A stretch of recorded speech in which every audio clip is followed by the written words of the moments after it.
ഞങ്ങൾ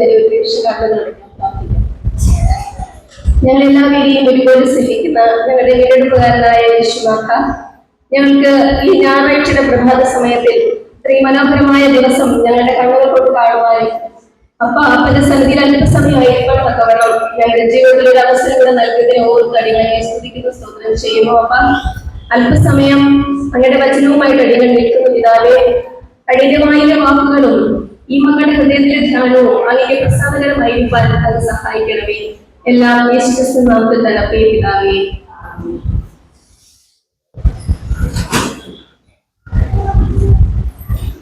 ദൈവത്തിന്റെ അതിവിഷ്ടമായ നാമം വാഴ്ത്തപ്പെടുമാറാകട്ടെ. ഈ ദിവസം ഇവിടെ ആയിരിക്കാൻ തക്കവണ്ണം സർവശക്തനായ ദൈവം എന്റെ ജീവിതത്തിൽ ഒരു അവസരം നൽകിയതിനോർത്ത് ഞാൻ ദൈവത്തെ സ്തുതിക്കുന്നു. എന്നെ ഇവിടെ വരുവാനായിട്ട് ക്ഷണിച്ചത് എന്റെ കൂടെ പ്രീ ഡിഗ്രിക്ക് ബാച്ച്മാറ്റ് ആയിരുന്ന ഷൈൻകുമാറാണ്. സത്യം പറഞ്ഞാൽ എനിക്ക് ആ വ്യക്തിയെ പഠിച്ചു എന്നുള്ള കേട്ടിട്ടുള്ളതല്ലാതെ പേഴ്സണലി എനിക്ക് അദ്ദേഹത്തെ അറിയില്ല, അദ്ദേഹത്തിന് എന്നെയും അറിയില്ല. കഴിഞ്ഞ മാസം ഞങ്ങൾ ഒരുമിച്ച് കുറച്ച് പേര് കൂട്ടുകാർ കൂടുകയുണ്ടായി. അന്നാണ് ഞാൻ ആദ്യമായിട്ട് കാണുന്നത്. ഷൈനും അന്നായിരിക്കും എന്നെയും ആദ്യമായിട്ട് കാണുന്നത്. അത് കഴിഞ്ഞൊരു 1-2 ആഴ്ച കഴിഞ്ഞപ്പോൾ ഫോൺ വിളിച്ചിട്ട് പറഞ്ഞു, ഇങ്ങനെ വനിതാ ദിന ഞായറിന് നീ വരണം, പ്രസംഗിക്കണമെന്നൊക്കെ. ഞാൻ പ്രസംഗിക്കുന്നത് ഷൈൻ അറിയാമോ എന്ന് എനിക്ക് അറിയില്ല. ഞാൻ അപ്പോഴും ഷൈനോട് പറഞ്ഞു, ഞാൻ ഒത്തിരി നാളായി പ്രസംഗിക്കാനൊക്കെ പോയിട്ട് കഴിവതും എന്നെ ഒഴിവാക്കി തരണം. ഒത്തിരി തവണ ഞാൻ പറഞ്ഞു എന്നെ ഒഴിവാക്കി തരണം. അച്ഛൻ വിളിച്ചപ്പോഴും ഞാൻ പറഞ്ഞു, വെച്ചാൽ എനിക്ക് ആലോചിക്കണം 2 ദിവസം എന്നൊക്കെ പറഞ്ഞു. ഞാൻ ഈ പ്രസംഗിക്കുന്നതൊക്കെ കിട്ടിയിട്ട് ഒത്തിരി നാളായി. ഒത്തിരി ഞാൻ ഹൈന്ദവ സംസ്കാരത്തിൽ നിന്ന് ക്രിസ്തീയ സംസ്കാരത്തിലോട്ട് വന്ന ഒരാളാണ്. അപ്പൊ ആദ്യം വന്ന സമയത്ത് ഞാൻ എന്റെ 15-ാമത്തെ വയസ്സൊക്കെ കഴിഞ്ഞപ്പോഴാണ് വന്നത്. വന്ന സമയത്ത് ഇങ്ങനെ പ്രസംഗിക്കുന്നവരെയൊക്കെ കാണുമ്പോൾ നമുക്ക് ആരാധന കൂടെ വരുമോ, ഭയങ്കര പ്രസംഗമല്ലേ. ഒത്തിരി സമയം നമ്മൾ എന്താ പറയാ, അല്പം വായിച്ചാലോ വായനയുള്ളവരോ വാക്സാമർത്ഥ്യമുള്ളവരോ കുറച്ച് എഴുതിയൊക്കെ വെച്ച് നമുക്ക് ഒത്തിരി നല്ലതായിട്ട് പ്രസംഗിക്കാൻ കഴിയും. അപ്പൊ ഇങ്ങനെ പ്രസംഗം കേൾക്കുമ്പോൾ നമ്മളിങ്ങനെ എനിക്കൊന്നും ആ പ്രായത്തിന്റെ കുഴപ്പമായിരിക്കും, ഭയങ്കര ആരാധനയാണ്. പക്ഷെ ജീവിതത്തിന്റെ പല ഭാഗങ്ങളിൽ വെച്ച് ഇവരെയൊക്കെ കണ്ടപ്പോൾ ഇതൊന്നും പ്രവൃത്തികളിൽ കാണാതെ വന്നപ്പോൾ അപ്പൊ തന്നെ ഞാൻ വിചാരിക്കും, അല്ലേ, പ്രവൃത്തി കണ്ടാൽ മാത്രമേ ഒരു വ്യക്തി ക്രിസ്ത്യാനിയാണോ എന്ന് അറിയാൻ പറ്റുള്ളൂ. എന്നിട്ട് ഞാൻ പ്രത്യേകം ഷൈനോട് പറഞ്ഞു, എന്റെ അപ്പിയറൻസ് കണ്ടാൽ ചിലപ്പോൾ നമുക്ക് പള്ളിയിൽ പോലും കേൾക്കത്തില്ല, അതുകൊണ്ട് ദേവി അല്ലെങ്കിൽ നിന്നെ ഇവിടെ പുറത്താക്കും, അതുകൊണ്ട് ഈ കഴിവതും എന്നെ ഒഴിവാക്കണമെന്ന് വളരെ താഴ്മയോട് അവനോട് പറഞ്ഞു. അത് സാരമില്ല, നീ അതൊക്കെ മാറ്റി വെച്ചിട്ട് ഇങ്ങോട്ട് വന്നാൽ മതി എന്നൊക്കെ എന്നോട് പറഞ്ഞു. പക്ഷെ ഞാൻ പറഞ്ഞു, ഞാൻ എങ്ങനെയാണോ അങ്ങനെ എനിക്ക് ആയിരിക്കാൻ പറ്റത്തുള്ളൂ. എന്റെ കർത്താവ് എവിടെയായിരുന്നാലും എന്നെ കാണുന്നു, എനിക്ക് അങ്ങനെ പറ്റത്തുള്ളൂ. അങ്ങനെയാണ് ഇന്നിവിടെ ആയിരിക്കുന്നത്. ഇവിടെ വന്നപ്പോഴാണ് ഞങ്ങളുടെ സൃജന സെക്രട്ടറി പണ്ട് ഞങ്ങളുടെ ഡിസ്ട്രിക്റ്റിന്റെ മത്സരിക്കാനായിട്ടൊക്കെ പോകുമ്പോൾ കാണുന്ന ആളാണ്. പിന്നെ ഇവിടെ വന്നതിന് ശേഷമാണ് അറിയുന്ന സുന്ദരിച്ചിയുടെ പള്ളിയാണ് എന്നുള്ള കാര്യം. കാരണം ഞാൻ മടത്തിക്കൊണ്ട് കഴിഞ്ഞിട്ടുള്ള ചർച്ച എന്ന് പറഞ്ഞപ്പോഴും സുന്ദര ചേച്ചി ഈ ചർച്ചിലാണെന്ന് വിചാരിച്ചത്. പക്ഷെ ചേച്ചിയുടെ വീട് കണ്ടപ്പോഴാണ് ഇതിനടുത്താണല്ലോ, അപ്പൊ ചേച്ചി ഇവിടെ ആയിരിക്കുമെന്ന് അറിയുന്നത്. അപ്പം എന്നെ പറ്റി എല്ലാ കാര്യങ്ങളും അറിയാവുന്ന ഒരു വ്യക്തിയാണ് സുന്ദരേച്ചി എന്ന് പറയുന്നത്. ഞാൻ വന്ന വഴികള്, എന്റെ കഷ്ടപ്പാടുകള്, എന്റെ വേദനകള്, കർത്താവ് എന്റെ ജീവിതത്തിൽ വരുത്തിയ മാറ്റങ്ങള് എല്ലാം അറിയാവുന്ന ഒരു വ്യക്തിയാണ് സുന്ദരേച്ചി എന്ന് പറയുന്നത്. അപ്പൊ തീർച്ചയായിട്ടും ഞാൻ ഇവിടെ ആയിരിക്കുന്നത് ദൈവകൃപയാൽ, അല്ലെങ്കിൽ ദൈവത്തിന് ഇങ്ങനൊരു ഉദ്ദേശം അല്ലെങ്കിൽ എനിക്കൊരു നിയോഗം ഉണ്ടായിരുന്നു എന്ന് ഞാൻ വിശ്വസിക്കുന്നു. എനിക്ക് ഒഴിവാക്കാൻ പറ്റുന്നത് മാത്രമാണ് ഞാൻ നിങ്ങളുടെ മുന്നിലായിരിക്കുന്നത്. എന്നാലും 1-2 കാര്യങ്ങൾ എനിക്ക് പറയാതിരിക്കാൻ വയ്യ. ഞാന് ഇങ്ങനെ നിങ്ങൾ ഈ കാണുന്ന ഫിസിക്കൽ അപ്പിയറൻസിലോട്ട് വന്നിട്ട് ഒരുപാട് നാളൊന്നുമില്ല. ഞാനൊരു പുറമെ ഒന്നിനും ശ്രദ്ധിക്കാത്ത എന്താ പറയാ, പഴഞ്ചൻ, നമ്മൾ എന്താ പറയാ, നമ്മുടെ ഒരു സമൂഹത്തെ പറ്റി പറയുന്ന ഒരു ഭാഗം ഞാൻ ഇവിടെ പറയുന്നില്ല. അങ്ങനെ ഏറ്റവും പഴഞ്ചൻ ചിന്താഗതികളുമായിട്ട് ജീവിച്ചിരുന്ന വ്യക്തിയാണ്. 2020 നമുക്ക് കോവിഡ് വന്നത്. അതിനു മുന്നേ 2020 ആദ്യത്തെ മാസം ഞങ്ങളുടെ ഡിസ്ട്രിക്റ്റിലൊരു ഇതുണ്ടല്ലോ, നമ്മുടെ സംഘടനാ തിരഞ്ഞെടുപ്പുകളുണ്ട്. ഞാൻ വളരെ ആക്റ്റീവാണ്. ഞാൻ 15 വയസ്സ് കഴിഞ്ഞ ഇതിലോട്ട് വന്നതിന് ശേഷം എന്റെ ഏരിയ എന്ന് പറയുന്നത് ക്വിസ് കോമ്പറ്റീഷൻ ആയിരുന്നു. അങ്ങനെ പലയിടങ്ങളിലും മത്സരങ്ങൾക്ക് പോകും. അങ്ങനെയാണ് ഞാൻ ബൈബിൾ പഠിക്കുന്നത്. എന്റെ അധ്യാപകർ, എനിക്കത് നല്ല അധ്യാപകരുണ്ടായിരുന്നു. സൺഡേ സ്കൂൾ അധ്യാപകർ 2 പറയാൻ പറ്റില്ല, ഒരാൾ രാജഗോപാൽ എന്ന് പറഞ്ഞിട്ട് ഒരു അണ്ണനാണ് ഞങ്ങളെ സൺഡേ സ്കൂൾ പഠിക്കുന്നത്. മിക്കവാറും എല്ലാ ക്ലാസ്സും അണ്ണൻ തന്നെയായിരുന്നു അന്ന് എടുത്തോണ്ടിരുന്നത്. അദ്ദേഹം ഇല്ല, അദ്ദേഹം തന്നെ 30 വയസ്സിലാന്ന് തോന്നുന്നു ഈ ലോകത്തിൽ നിന്ന് മാറ്റപ്പെട്ടു. അപ്പോ അദ്ദേഹം ഞങ്ങൾ കുറച്ച് പെൺകുട്ടികളാണ് അദ്ദേഹത്തിന്റെ ക്ലാസ് ഉണ്ടായിരുന്നു. ഭയങ്കര സ്നേഹത്തോടെ ചേർത്ത് പിടിക്കുമായിരുന്നു. ഞങ്ങൾ എല്ലാത്തിനും മോട്ടിവേറ്റ് ചെയ്യുമായിരുന്നു. അവിടെ പോകണം, ഇവിടെ പോകണം, അത് വാങ്ങണം. ഞങ്ങൾ സമ്മാനങ്ങൾ വാങ്ങിച്ചുകൊണ്ട് ഇറങ്ങുമ്പോൾ നിറഞ്ഞ ചിരിയോടെ സ്റ്റേജിലുണ്ടായിരിക്കും. അത് തന്നെയായിരുന്നു ഞങ്ങളുടെ ഏറ്റവും വലിയ എന്താ പറയാ ഡിസിഷൻ എന്ന് പറയുന്നത്. അദ്ദേഹമാണ് ഞാൻ എന്തെങ്കിലും കർത്താവിനെ കുറിച്ച് അറിയുവാനോ പഠിക്കുവാനോ ഒക്കെ കാരണമായോ തീർച്ചയായിട്ടും അദ്ദേഹമാണ്. പിന്നെ തങ്കമണി എന്ന് പറഞ്ഞൊരു ചേച്ചി, ആ ചേച്ചി മരിച്ചുപോയി. നല്ല മനുഷ്യരെ നേരത്തെ വിളിക്കുന്നതാണ് ദൈവം. അപ്പോ ചേച്ചി, ഈ രണ്ടുപേരുമാണ് തീർച്ചയായിട്ടും ഞാൻ എന്തെങ്കിലുമൊക്കെ ക്രിസ്തുവിനെ പറ്റി അറിയാൻ കാരണമായിട്ടുണ്ടെങ്കിൽ അത് രണ്ടുപേരുമാണ് എന്റെ ജീവിതത്തിലെ വഴികാട്ടികളെന്ന് പറയാം. അങ്ങനെ ഏകദേശം അല്ലേ പറയാം, നമ്മൾ മനുഷ്യരെ ബോധിപ്പിച്ചുകൊണ്ട് ജീവിക്കുക എന്നൊരു ചടങ്ങുണ്ടല്ലോ നമ്മുടെ മലയാളികൾ. അപ്പൊ അങ്ങനെ എല്ലാ വിധത്തിലും മനുഷ്യരെ ബോധിപ്പിച്ചുകൊണ്ട് ജീവിച്ചിരുന്ന സമയത്ത് പിന്നെ സുന്ദരിച്ചിട്ട് അറിയാം, അഹങ്കാരിയും തങ്കേടിയും സർവോപരി പള്ളിയിൽ എന്ത് കണ്ടാലും ഉണ്ടെന്ന ചോദ്യം ചെയ്യുന്നത്. അതിൽ പാരണമെന്ന് ഞാൻ നോക്കാറില്ലായിരുന്നു. അങ്ങനെ ചെയ്തൊരു വ്യക്തിയാണ്, എന്റെ സ്വഭാവം അങ്ങനെ ആയിപ്പോയി. തീർച്ചയായിട്ടും ഇങ്ങനത്തെ വിശേഷണങ്ങളൊക്കെ എനിക്കുണ്ട്. അപ്പൊ അങ്ങനെ ഒരു മത്സരം ഇത് വന്നല്ലോ, ഇലക്ഷൻ വന്ന സമയത്ത് എന്നോട് 1-2 പള്ളിയടിച്ചിലൊക്കെ പറഞ്ഞു, എന്റെ ലാസ്റ്റ് ചാൻസാണ് CYFന്റെ ഡിസ്ട്രിക്ട് സെക്രട്ടറി ആയിട്ട് വരണമെന്ന് പറഞ്ഞു. ശരി. അപ്പൊ ഞാൻ പറഞ്ഞൊരു കാര്യമുണ്ട്, എനിക്ക് മത്സരിക്കാനാണെങ്കിൽ താല്പര്യമില്ല. അഥവാ ആരെങ്കിലും മത്സരിക്കുന്നു പറയുമെങ്കിൽ അവർക്ക് അത് കൊടുക്കണം. എനിക്ക് അങ്ങനെ മത്സരിച്ച് നിൽക്കാനായിട്ട് എനിക്ക് താല്പര്യമില്ല. ഇല്ല പ്രിയ, ഒരു മത്സരമില്ല, അത് ഫ്രീ ആയതുകൊണ്ട് ഒരിക്കലും ആരും നിൽക്കൂല എന്നൊക്കെ പറഞ്ഞു. ശരി എന്ന് പറഞ്ഞു. അത് കഴിഞ്ഞ് തലേദിവസം രാത്രി, അന്ന് ഞാൻ ഹോസ്പിറ്റലാണ് വർക്ക് ചെയ്യുന്നത്. ഞാൻ ഡ്യൂട്ടി കഴിഞ്ഞ് വരുന്ന സമയത്ത് വഴിയിൽ വെച്ച് ഇവരെല്ലാം കണ്ടു. ഒരു 8-8:30 മണിയായി കാണും രാത്രി. അപ്പോഴാണ് എന്നോട് പറയുന്നത്, പ്രിയക്ക് ഓപ്പോസിറ്റ് ആയിട്ട് ഒരാളോട്. അപ്പൊ ഞാൻ പറയുന്നത്, ഞാൻ ഇത് പിൻവലിച്ചോളാം, എനിക്ക് എന്നോട് താല്പര്യം. അപ്പൊ പിന്നെ അറിയാലോ, ആ പള്ളിയിൽ അച്ഛന്മാരും എനിക്കറിയാവുന്ന കുറെ വ്യക്തികൾ അവരെല്ലാം ഇവിടെ കാല് പിടിക്കണമെന്നൊക്കെ പറഞ്ഞ് നിർണ്ണയം പറ്റുമെന്നൊക്കെ പറഞ്ഞു. ശരി. എന്നിട്ട് അവർക്ക് പറയുവാണ്, പ്രിയ ചേച്ചിയുടെ സ്വഭാവം അനുസരിച്ച് ചേച്ചിക്ക് തന്നെ, ചേച്ചി നിർത്താൻ ആരെങ്കിലും മുന്നോട്ട് പോകില്ല ഒരിക്കലും എന്നൊക്കെ പറഞ്ഞു. അങ്ങനെ മത്സരം വന്നു. അപ്പൊ അറിയാലോ നമ്മുടെ CSIയുടെ പള്ളി രാഷ്ട്രീയം. അങ്ങനെ 2 ഭാഗമായി. അത് കഴിഞ്ഞ് ശരിക്കും ഓപ്പോസിറ്റ് നിന്ന് ഭയങ്കര, അത് നമ്മളോട് ഭയങ്കര സ്നേഹം കളിക്കുന്ന പ്രിയ എന്താണെന്ന് അറിയാവുന്ന പള്ളിയിൽ അച്ഛൻ വരെ, അതും എനിക്ക് ഓപ്പോസിറ്റ് നിൽക്കുന്നത് ഒരു പൊതുവെ ഒരു മോറൽ സൈഡൊക്കെ ശരിയല്ല എന്ന് പറയുന്ന ഒരു കുട്ടിയാണ്. അപ്പൊ അവർക്ക് ആ കുട്ടിക്ക് വോട്ട് ചെയ്തു, ആ കുട്ടി ജയിച്ചു.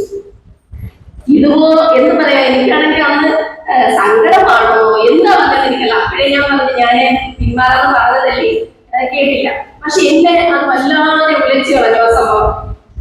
അപ്പം നമ്മുടെ ഫിസിക്കൽ അപ്പിയറൻസ് കൊണ്ട് ബാക്കിയുള്ളവരെയൊക്കെ ബോധ്യപ്പെടുത്തി ഭയങ്കര ഭക്തിയാണെന്ന് കാണിച്ചൊക്കെ നമ്മൾ ഈ ലോകത്ത് ജീവിച്ചിട്ട് എന്തെങ്കിലും കാര്യമുണ്ടോ? എനിക്കതില്ലാന്ന് തോന്നി. അപ്പൊ ആ നിമിഷം തോന്നി.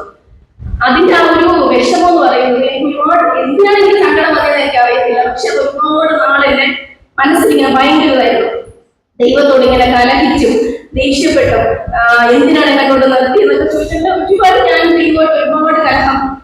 അങ്ങനെ എല്ലാം കഴിഞ്ഞ് മനസ്സിലറിയല്ലോ, എന്റെ മനസ്സിലൊരു നെഗറ്റീവ് ചിന്തകൾ, ഒരുപാട് നെഗറ്റീവ് ചിന്തകൾ വന്നു.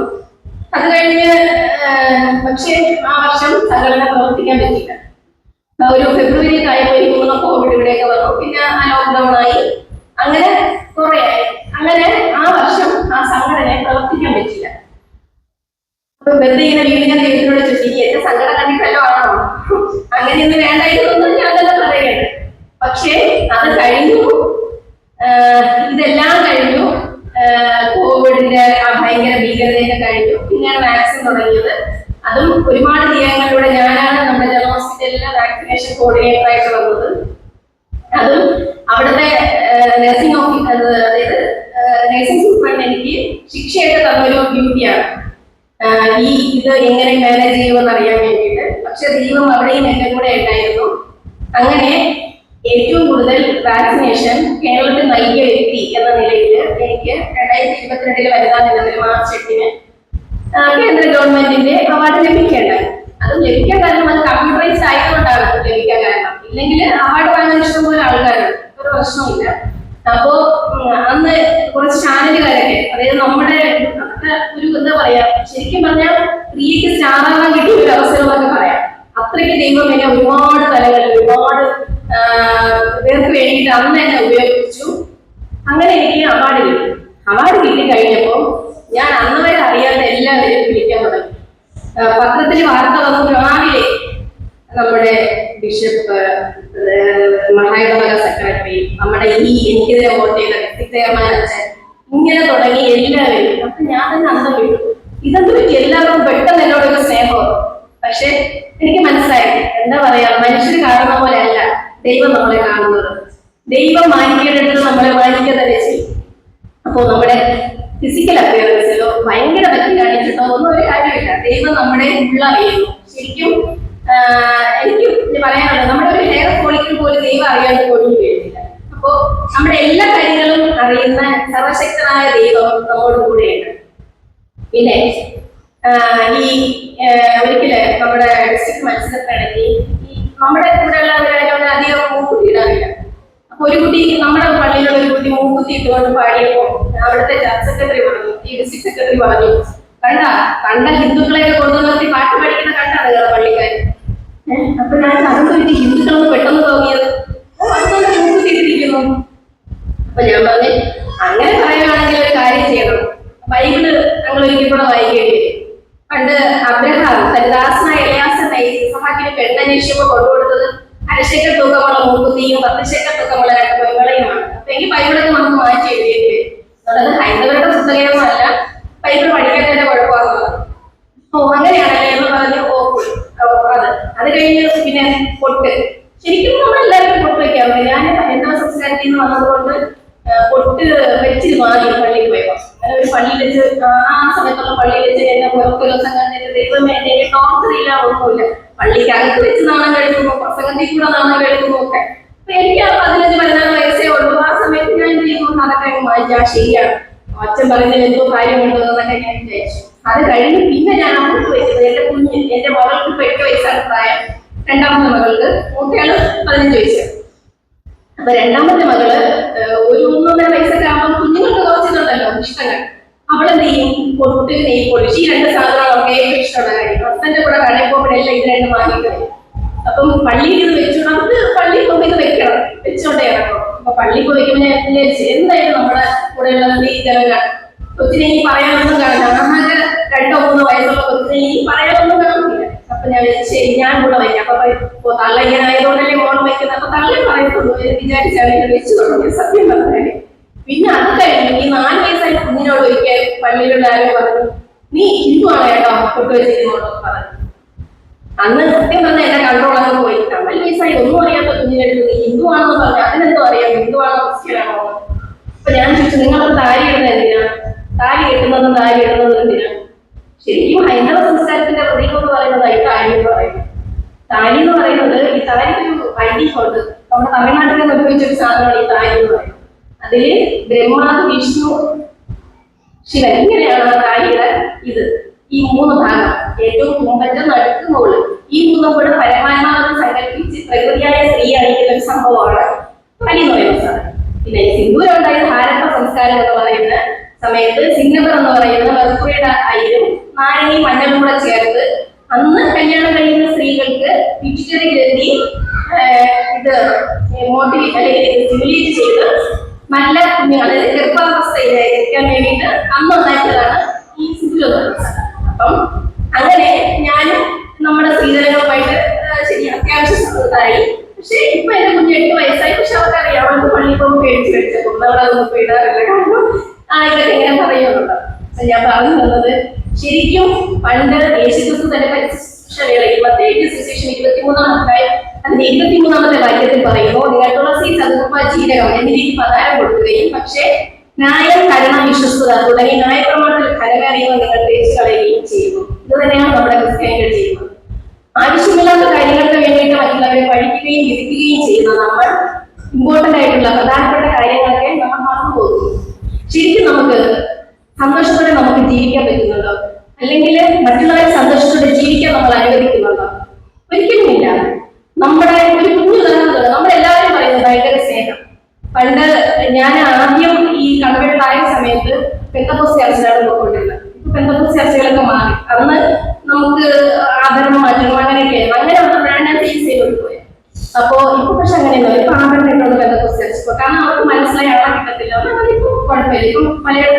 ഹോസ്പിറ്റലുകളിൽ നമുക്ക് ആഭരണങ്ങൾ തരും. അങ്ങനെ അവരുടെ ഏറ്റവും വലിയ ഇമ്പോർട്ടന്റ് ഒരു കാര്യമാണ് പരിശുദ്ധാത്മാവ് എന്ന് പറയുന്നത്. നമ്മുടെ പുതിയ നിയമത്തിൽ അപ്പോസ്തല പ്രവൃത്തികൾ വായിച്ചതുപോലെ പരിശുദ്ധാത്മാവ് കിട്ടുമെന്നുള്ളത്. അപ്പൊ എല്ലാ പുണ്യമായതില് നമ്മൾ പെന്തക്കോസ്താലത്തിലേക്ക് പോകുമ്പോൾ നമ്മൾ ചുറ്റും എല്ലാവരും ഭയങ്കര പരിശുദ്ധാത്മാവ് കൊണ്ട് അന്യഭാഷ പറയുന്നു, അങ്ങനെ ഭയങ്കര പല ഇതൊക്കെയാണ്. അപ്പൊ ഞാനിങ്ങനെ ഭയങ്കര പ്രാർത്ഥന, എനിക്ക് ഇവരെ പോലെ പരിശുദ്ധാത്മാവ് അഭിഷേകം പ്രാർത്ഥിച്ച അന്യഭാഷ പറയണം. എത്ര പ്രാർത്ഥിച്ചിട്ടും എനിക്ക് കിട്ടുന്നില്ല, എത്ര കരഞ്ഞിട്ടും എനിക്ക് കിട്ടുന്നില്ല. അപ്പൊ ഞാൻ ദൈവത്തോട് ചോദിച്ചു, അപ്പൊ ഈ കുഞ്ഞു കുട്ടിയല്ലേ, ഞാൻ അധികം പാപങ്ങളൊന്നും ചെയ്തിട്ടില്ല, പിന്നെ എനിക്കൊന്നും ഒരു പരിശുദ്ധാത്മാവ് തരാത്ത എത്രയാണ് പരിശുദ്ധാത്മാവെന്ന് പറയാം. പക്ഷെ പിന്നെ എനിക്കത് മനസ്സിലായി, ഏറ്റവും വലിയ പരിശുദ്ധാത്മാവിന്റെ വരം എന്ന് പറയുന്നത് സ്നേഹം എന്ന വരമാണ്. സ്നേഹമില്ല എങ്കിൽ എന്തൊക്കെ ചെയ്തിട്ട് ഒരു കാര്യമില്ല. ശരിക്കും നമ്മുടെ ക്രിസ്ത്യാനികളുടെ ഇടയിൽ ഈ സ്നേഹം ഉണ്ടോന്ന് ഒന്ന് പരിശോധിച്ച് നോക്കാം. സ്വയം കുഞ്ഞുദാഹരണം പറയാം. നമ്മുടെ മാതാപിതാക്കൾ നമ്മുടെ മക്കളെ വളർത്തുന്നു, പണ്ടത്തെ പോലെ ഒന്നുമില്ല, ഇപ്പം ഭയങ്കര സ്നേഹത്തിലാണ് വളർത്തുന്നത്. ഒരു കുറവ് അറിയിക്കാതെ നമ്മൾ നല്ല കുഞ്ഞുങ്ങളായിട്ട് അവരെ വളർത്തുന്നു. അവര് വലുതായി വെച്ചു, വലുതായി ഒരു ജോലി കിട്ടി, അവരവരുടെ ലൈഫ് വിവാഹ ജീവിതം കഴിയുന്നു, ജീവിക്കുന്നു. ആ സമയത്ത് ശരിക്കും അവര് ചിലപ്പോൾ അവരുടെ സാഹചര്യം എന്താണെന്ന് നമുക്ക് ചിലപ്പോൾ പറയാൻ പറ്റില്ല. ഒരുമിച്ച് താമസിക്കുന്ന ഫാമിലീസ് ഉണ്ടാകാം, സെപ്പറേറ്റ് താമസിക്കുന്ന ഫാമിലീസ് ഉണ്ടാകാം, ചിലപ്പോൾ അച്ഛനമ്മയെ നോക്കാൻ പറ്റിയവരില്ല. ഈ ഇത്രയും നാൾ ഭയങ്കര സ്നേഹം എന്ന് പറഞ്ഞ ഒരു കഴിഞ്ഞൊരു ഡെഫിനിഷൻ ഉണ്ട്. തിരിച്ച് പ്രതീക്ഷിക്കാതെ നമ്മളെല്ലാം കൊടുക്കുന്നതാണ് സ്നേഹം എന്ന് പറയുന്നത്. തിരിച്ച് പ്രതീക്ഷിക്കുന്നതൊന്നും സ്നേഹമല്ല. ഒന്നുകിൽ ബിസിനസ് അതേ ആവത്തുള്ളൂ, കച്ചവടം ആവത്തുള്ളൂ, അതേ നമ്മളൊന്നും അല്ല. ഈ പാർട്ടി സമ്പ്രദായം എന്ന് പറയുന്നത് നമ്മളെന്താണ് ഇങ്ങോട്ട് എടുക്കുക, അതാണ് സ്നേഹം എന്ന് പറഞ്ഞാൽ. സ്നേഹം അല്ല നമ്മൾ ഉദ്ദേശിക്കുന്ന സ്നേഹം, അല്ലെങ്കിൽ നമ്മുടെ സ്നേഹം മീൻ ചെയ്യുന്നത് അതാണ്. പക്ഷെ സ്നേഹം എന്ന് പറഞ്ഞാൽ രണ്ട് കണ്ടീഷൻ അല്ല, അതാണ് യേശുക്രിസ്തു നമ്മോട് കാണിച്ചൊരു സ്നേഹം. ആ സ്നേഹം എന്താ പറയാ, നമുക്ക് ഒന്നും തിരിച്ച് പ്രതീക്ഷിക്കാതെ സ്നേഹം. സ്വന്തം അപ്പനമ്മയായാൽ പോലും, സ്വന്തം രക്തത്തിൽ പിറന്ന മക്കളോട് പോലും സ്നേഹമുണ്ടോ? ഇല്ല. അവര് കുറച്ച് വലുതായി ഒന്ന് നോക്കാണ്ടിരിക്കുമ്പോൾ ഇവിടെ നിന്ന് നാട്ടുകാർക്ക് മൊത്തം പറയും, അവൻ അങ്ങനെയാണ് ഇങ്ങനെയാണ്, എന്നെ നോക്കുന്നില്ല, 10 മാസം ചുമന്ന കടക്ക് പറഞ്ഞ് പിന്നെ അമ്മമാർക്ക് ശക്തിക്കാത്ത കാര്യങ്ങളൊന്നുമില്ല. ഇല്ലേ? അങ്ങനെ തന്നെയാണ് നമ്മള്. ക്രിസ്ത്യാനി പറഞ്ഞ മാറ്റങ്ങളൊന്നുമില്ല. ശരിക്കും ക്രിസ്തുവിലായ ഒരുവൻ പുതിയ സൃഷ്ടി, പഴയതല്ല, പഴയത് കഴിഞ്ഞു പോയി. എനിക്ക് പക്ഷെ വളരെ വ്യക്തമായിട്ട് എന്റെ ജീവിതം അനുസരിച്ച് മനസ്സിലായി, ഞാൻ ക്രിസ്തുവിലായ പുതിയ സൃഷ്ടിയാണ്. അത് ഒരുപാട് കാര്യങ്ങളുണ്ട്, ഞാൻ പറഞ്ഞു.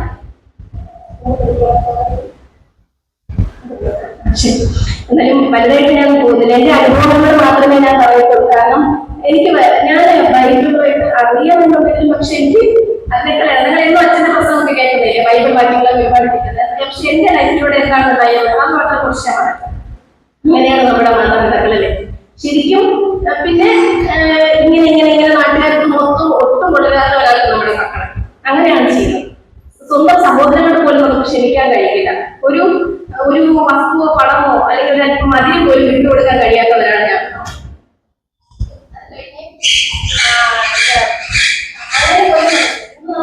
നമ്മൾ പാടിയ ഒരു പാട്ടിൽ പറയും, നമ്മൾ പിഴകളെ ക്ഷമിക്കുന്നത് പോലെ കർത്താവേ ഞങ്ങളുടെ പിഴകളെയും ക്ഷമിക്കണമേ.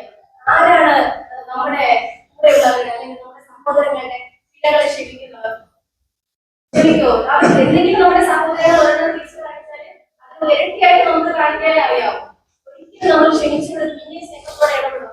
ഒരിക്കലും ഇടപെടുന്നതായിട്ട് എനിക്ക് തോന്നിയിട്ടില്ല. എങ്ങനെയാണ് നിങ്ങൾ ക്രിസ്ത്യാനികൾ എന്ന് പറയുന്നത്? ദൈവത്തിന്റെ മക്കളെന്ന് പറയുന്നേ ശരിക്കും നിങ്ങൾ പള്ളികളിൽ കാണില്ലേ?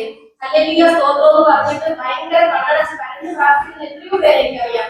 പക്ഷെ അവരുടെ ഫാമിലിയിലുള്ള ആളുകളോട് തന്നെ കാണിക്കുന്നത് കണ്ടാല് എവിടെ പോയി നമുക്ക് തന്നെ അറിയാം. ഈ ഒരു കുഞ്ഞു കാര്യങ്ങൾ ചെയ്യാൻ കഴിയാത്ത നമ്മൾ എങ്ങനെയാണ് വലിയ വലിയ കാര്യങ്ങൾ ചെയ്യുന്നത്? ചെയ്യാനായിട്ട് നമ്മുടെ സമൂഹത്തിൽ അല്ലെങ്കിൽ നാട്ടിലെ ക്രിസ്ത്യാനികൾ മാത്രം വിചാരിച്ചാൽ മതി നമ്മുടെ നാട്ടിലുണ്ടാവാൻ. ഇന്ന് നമ്മൾ വായിച്ചു കേട്ട എസ്തറിന്റെ പുസ്തകത്തിലെ ഒന്ന് രണ്ട് കാര്യങ്ങൾ മാത്രം പറഞ്ഞുകൊള്ളട്ടെ. ഏറ്റവും ഇഷ്ടമുള്ള ഒരു വ്യക്തിയാണ് എസ്തർ എന്ന് പറയുന്നത്. ശരിക്കും ആ ഒരു ശൂന്യ അവസ്ഥയിൽ നിന്ന് എസ്തർ ഒരു രാജ്ഞിയായിട്ട് മാറുന്നു. ഞാൻ നിങ്ങളെ വാനെല്ലാം തയ്യാറാക്കുന്ന കർത്താവ് അറിയിച്ച പ്രകാരം എസ്തറിനെ ഒരു രാജ്യത്തിന്റെ രാജ്ഞിയായിട്ട് കർത്താവ് വായിച്ചിരിക്കുകയാണ്. ആ ഒരു അനുഭവം എന്റെ ജീവിതത്തിലും ഉണ്ടായിട്ടുണ്ട്. അത് ഞാൻ അവസാനം പറയാം. രണ്ട് ക്വാളിറ്റീസ് പറയുവാൻ ആഗ്രഹിക്കുന്നത്. അതിൽ എനിക്ക് ഏറ്റവും ഇഷ്ടമുള്ള ഒരു സെന്റൻസ് എന്ന് പറയുന്നത് ഇന്ന് വായിച്ചേട്ട 4-ാമത്തെ 13-ാമത്തെ വാക്യത്തിൽ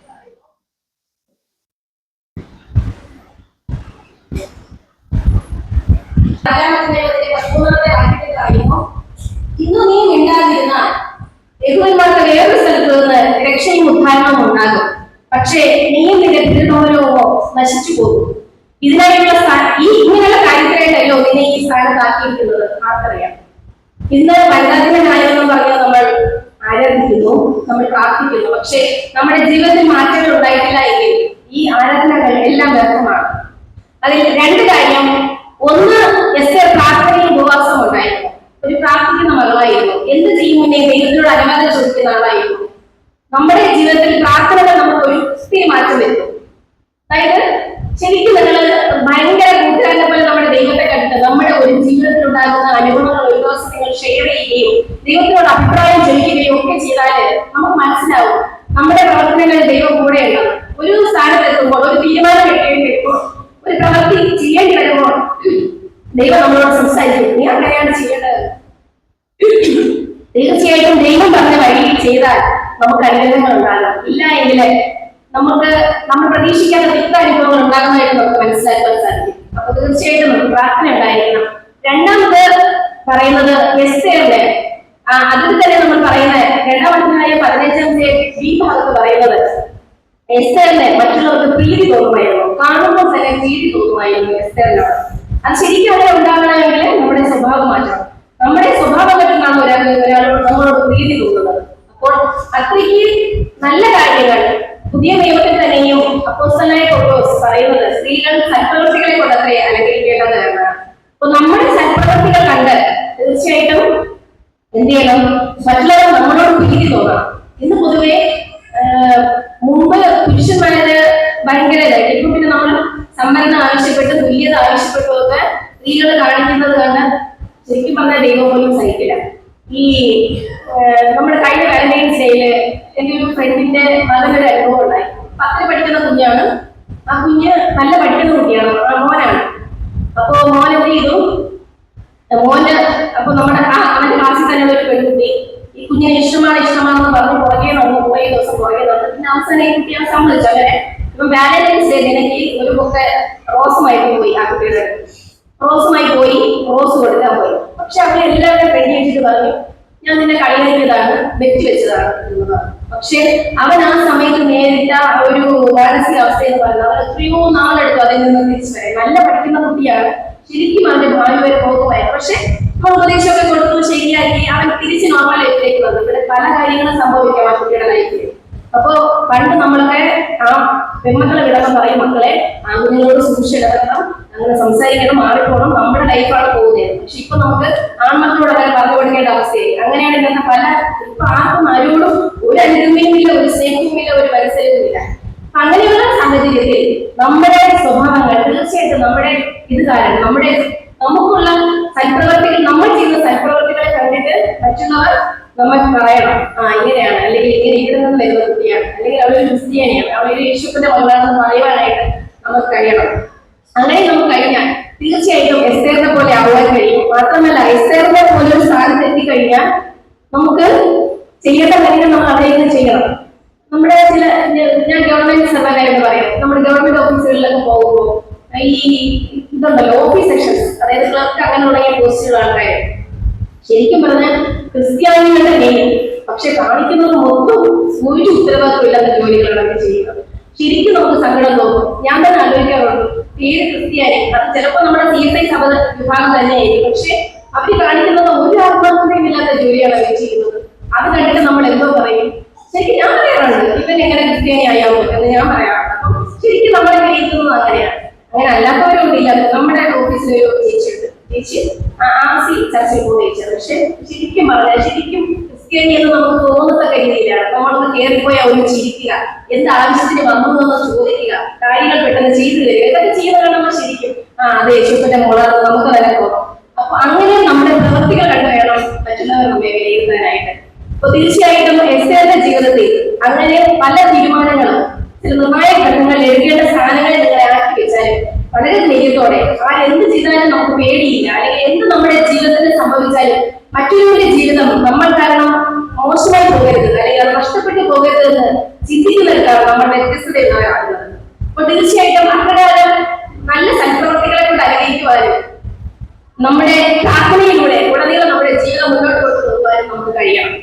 ഇനി എന്റെ ജീവിതത്തിൽ 1-2 കാര്യങ്ങൾ കൂടെ പറഞ്ഞു കൊള്ളട്ടെ. ഞാൻ പറഞ്ഞ സുന്ദരിച്ചിന്റെ കാര്യങ്ങളെല്ലാം അറിയാമെന്ന്. ഞാൻ 15-ാമത്തെ വയസ്സിന് ശേഷം ക്രൈസ്തവ മതത്തിലേക്ക് വരുന്നത് തന്നെ എന്റെ പിതാവ് നല്ലൊരു മദ്യപാനിയായിരുന്നു. അദ്ദേഹത്തിന് മദ്യപാന ഒത്തിരി വിഷയത്തിലൊക്കെ ഭയങ്കര അഗ്രഗണ്യനായിരുന്നു.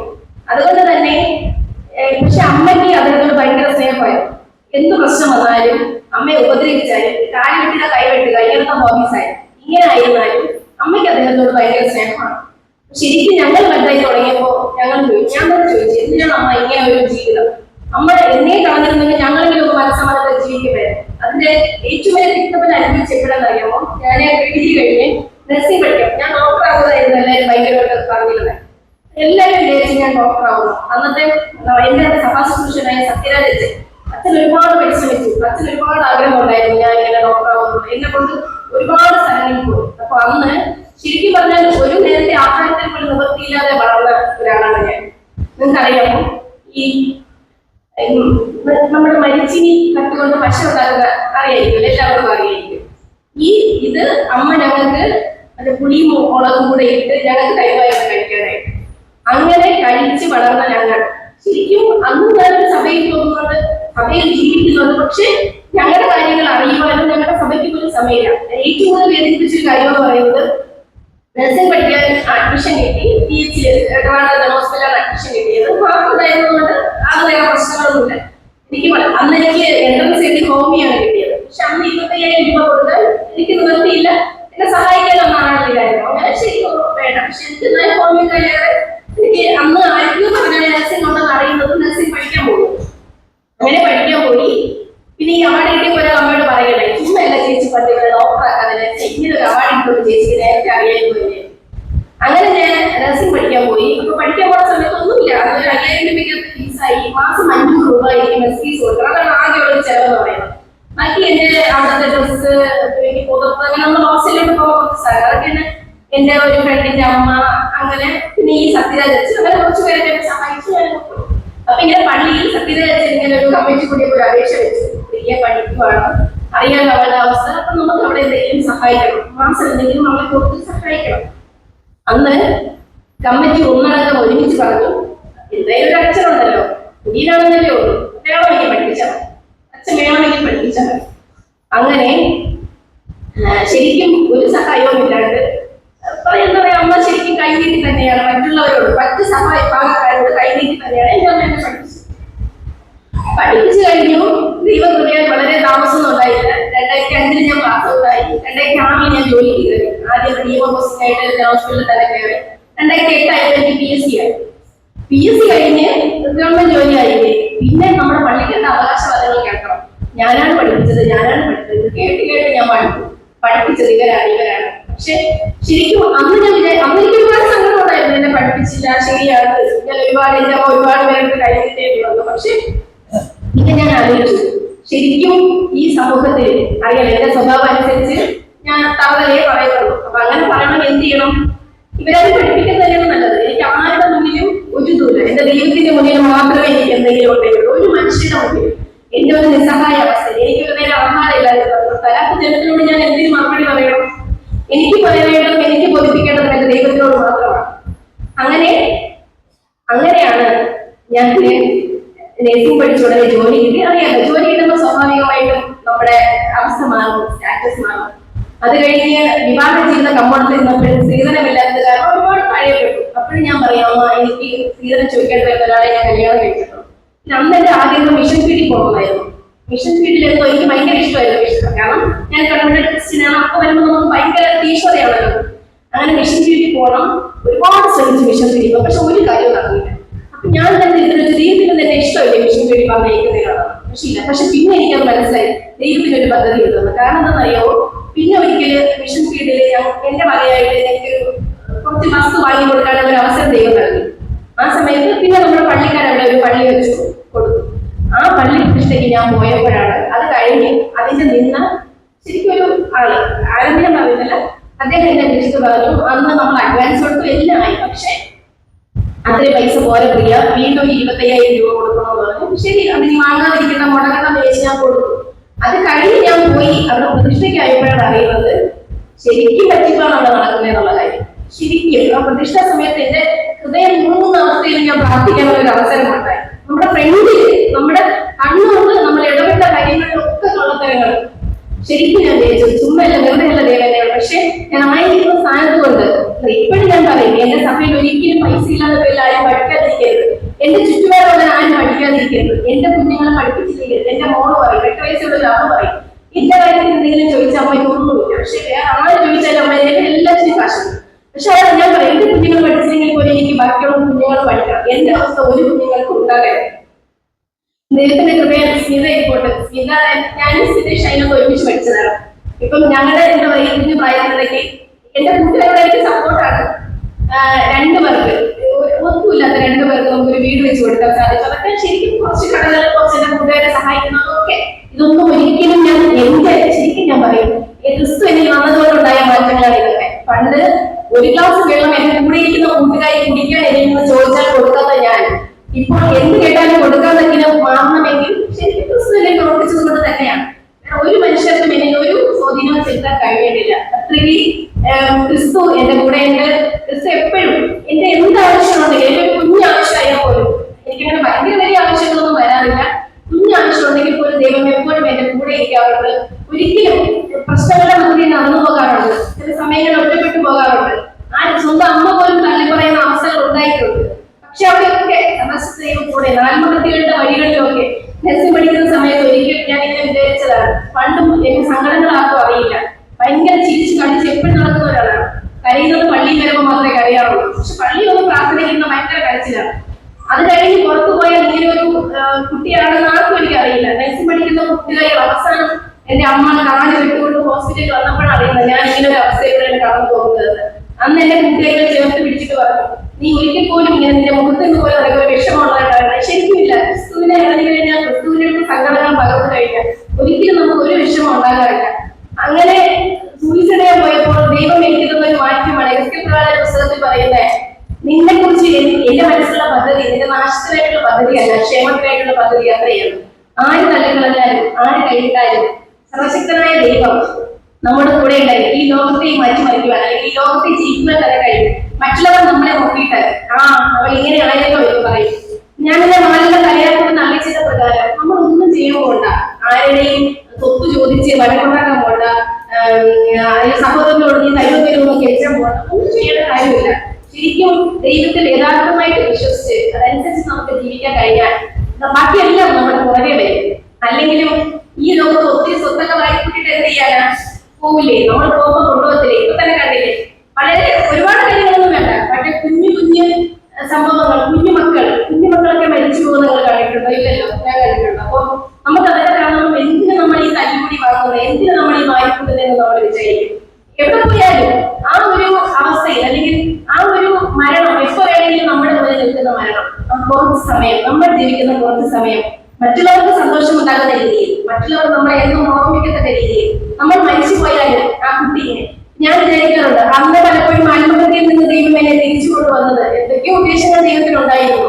എന്നെ മിഷൻ കൂടി പറഞ്ഞിരിക്കുന്നതും ഇവിടെയുള്ള ജനങ്ങൾക്ക് എന്നെ കൊണ്ട് എന്തൊക്കെയോ ആവശ്യങ്ങൾ ഉണ്ടായിരുന്നു.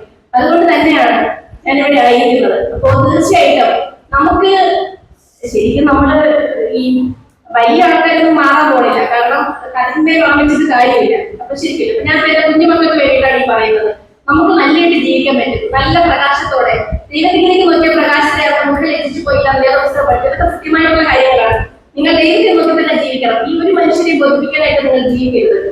നമ്മുടെ ആ ഒരു മുന്നോട്ടുള്ള ജീവിതത്തിൽ നമ്മുടെ സന്തോഷം ശരിക്കും ദൈവത്തിന് നിരക്കാത്ത രീതിയിൽ ഒന്നും ചെയ്യരുത്, പക്ഷെ ദൈവത്തിന് നിരക്കുന്ന രീതിയിൽ നമ്മുടെ സന്തോഷങ്ങൾ കണ്ടെത്തി ആ ഒരു പാതയിൽ തന്നെ നമ്മൾ പോകണം. ഒരിക്കലും നമ്മുടെ ജീവിതം വിട്ട് കളയരുത്.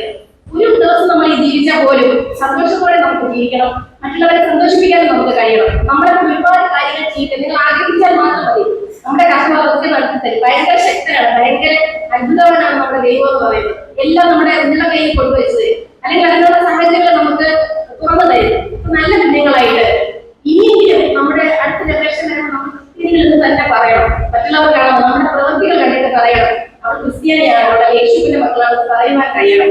നമ്മുടെ അമ്മയും അപ്പനും ഒക്കെ അങ്ങനെ ഒരിക്കലും അവർക്ക് മാറാൻ പറ്റത്തില്ല, അവരായിരിക്കും സ്ഥാനത്തിലായിരിക്കുള്ളൂ. പക്ഷെ അതിനോപ്പോസിറ്റ് ആയിട്ട് ജീവിക്കുവാൻ നമുക്ക് കഴിയണം. അപ്രകാരം നല്ല രീതിയിൽ ജീവിക്കുവാൻ, പ്രത്യേകിച്ച് നല്ല വനിതകളായിട്ട്, സ്ട്രോങ് ആയിട്ട്, തന്റെയോ അഹങ്കാരിയോ എന്ന് ആരും പറഞ്ഞു കൊള്ളട്ടെ, അതിനേക്കാൾ ഉപരിയായിട്ട് നല്ല മക്കളായിട്ട് അവളടുത്ത് പോയാൽ, അല്ലെങ്കിൽ അവൾക്ക് ഒരു ദൈവം അല്ലെങ്കിൽ ഒരു മനസ്സരി കൊണ്ട് നമ്മുടെ കാര്യം കാര്യങ്ങൾ നടക്കും, നമുക്ക് സന്തോഷത്തോടെ ഇരിക്കാൻ കഴിയും, നമ്മുടെ ഒരു പ്രശ്നത്തിന് പരിഹാരം അവരുടെ കയ്യിലുണ്ട് എന്ന് മറ്റുള്ള